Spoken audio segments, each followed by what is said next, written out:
So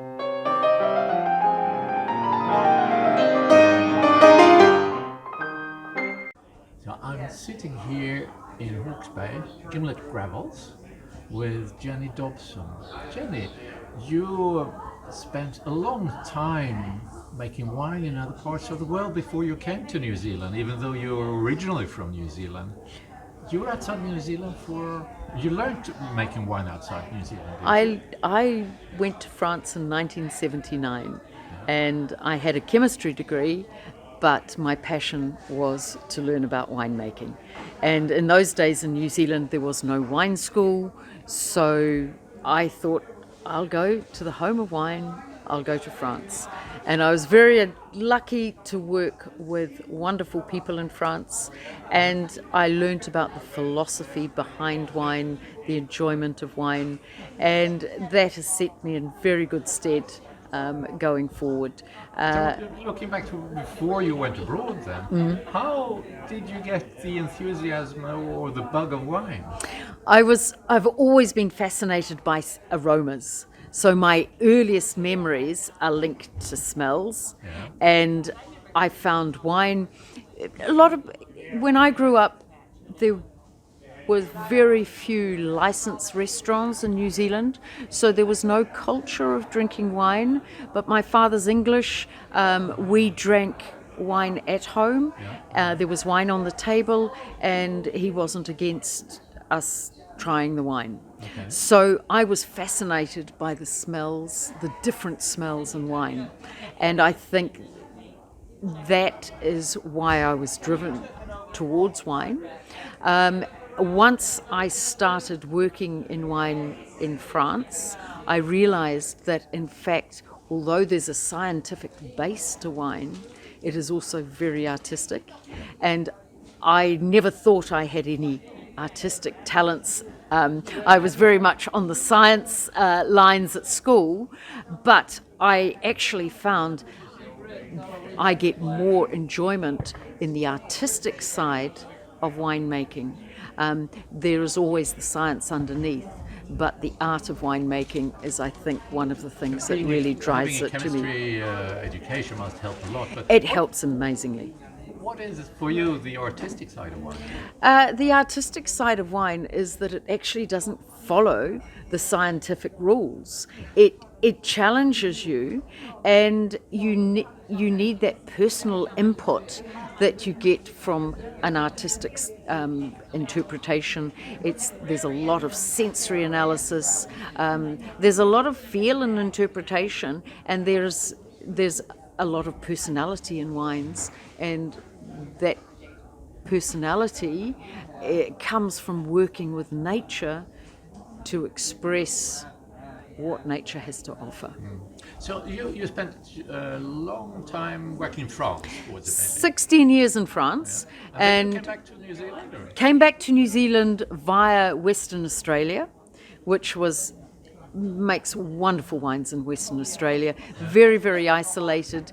And for me, part of the reason to come back to New Zealand was for family reasons. My family was here, I had children, and I wanted them to know their wider family. And Western Australia is still 7 hours by aeroplane from New Zealand. So I wasn't fulfilling one of the things that I wanted to do by leaving France. So at that time also, New Zealand was still very pioneering in winemaking, and it was very exciting. So when did you come back to New Zealand? 1996. 96. So 20 years now, 24 years. Yeah. So I've now spent longer making wine in New Zealand than in France. So when you came back, did you bring a baggage with European winemaking with you, or how did it work? My European philosophy, my winemaking philosophy, and yes, the way I made wine was very different to the Australian trained winemaking. I think I had a lot more emphasis on the vineyard and working in the vineyard rather than working in the winery. And then probably one of the big differences. I wasn't afraid of air in red wine making, where at that time Australian trained winemakers saw air as the enemy. Almost too much of a sterile environment. Exactly. Avoiding all the influence. And I think it's really coming back to that philosophy of working with nature, not imposing on nature, and the blending. Because I'd been in Bordeaux for so long, the aspect of blending to me was part of winemaking. But what I encompassed came across here was blending was because you had a problem with a wine and you had to blend it away. So you blended it with something to hide a fault. Where I was taking 2 and 2 and making 5. I was making something better. And that is now commonplace in New Zealand, but 24 years ago, it wasn't. So that's an interesting point, I think. Looking back over 24 years in New Zealand, what are the things that have changed and developed over this period of time? How is winemaking now in New Zealand compared to 24 years ago when you came back? I think the biggest thing that I could say, when I came back to New Zealand 24 years ago, there was just under 4,000 hectare of vines planted in Hawke's Bay, and just under 4,000 hectare of vines planted in Marlborough. Today, there's still just under 4,000 hectare of vine in Hawke's Bay and 25,000 plus hectare of vines in Marlborough. So the development of Sauvignon Blanc has been extraordinary and in some ways detrimental to the diversity of winemaking and the wines that we produce in New Zealand. It's very hard for the lesser known areas and grape varieties to have a voice, because it's wonderful for New Zealand that we have such wonderful Sauvignon Blanc, that people know us, that they know we make Sauvignon, that we make wine. Because when I was in France, the only reason people knew about New Zealand was if they followed rugby and they knew about the All Blacks. So it has brought New Zealand winemaking credibility. And the next phase is to show that we can do other things really well with a sense of identity, as well as Sauvignon Blanc. So actually that's the next part I was thinking of, the next question. What do you think will be the future now of New Zealand? What you want to see, or what are you hoping to see in the next 5-10 years in New Zealand? I think Pinot Noir has already gained a certain notoriety. I think the next thing that the world needs to discover about New Zealand is Chardonnay.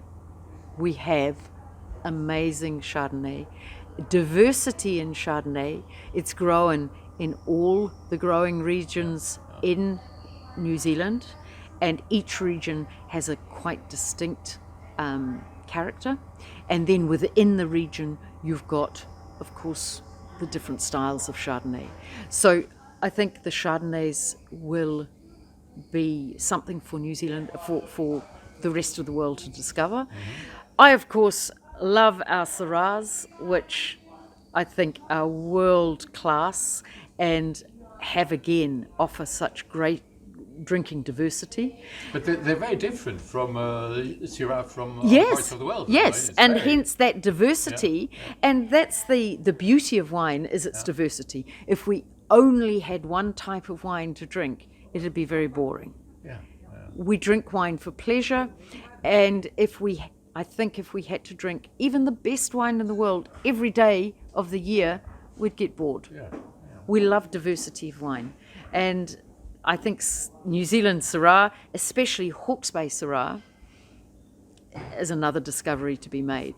And I do like our blended reds, which again have a New Zealand freshness about them, and a complexity of savoury and fruit aromas that sets them, I feel, apart. Quite often, if you put them in a lineup with French, Californian, Australian, New Zealand, the New Zealand will look more French, but they're not French.